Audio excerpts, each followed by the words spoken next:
at a craft sharing event at the college I went to, and I was actually there to teach origami, which is something that I've been doing since I was a kid.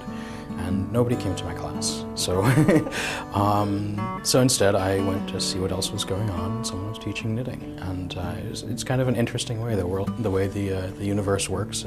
If just one person had been interested in origami, I wouldn't have learned to knit. I just fell in love with the simplicity and the creation of something out of something so minimal. Not exactly something out of nothing, but something out of something so very simple. You know, the more I worked with it, the more possibilities I saw, and I would try out new things, and I would see more possibilities, and I'd try them out, and it just kept going like that. The book is maybe a little misleadingly titled. I don't want it to be scary.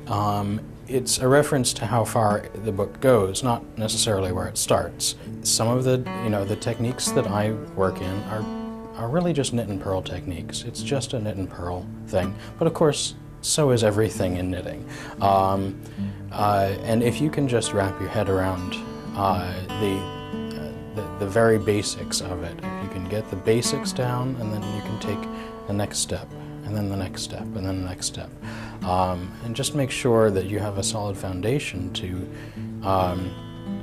build on before you take the next step, because you can do it. It's really it's not horrendously difficult, and a lot of it is a lot of fun.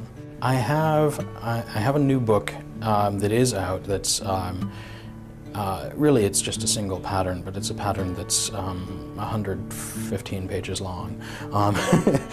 So I printed it into a book. It's called 52 Pickup, and it's a scarf that's made out of one of every card in a standard card deck. And it's a lot of fun to do. I've done all the hard work in the planning and charting. You just have to follow a whole lot of crazy charts.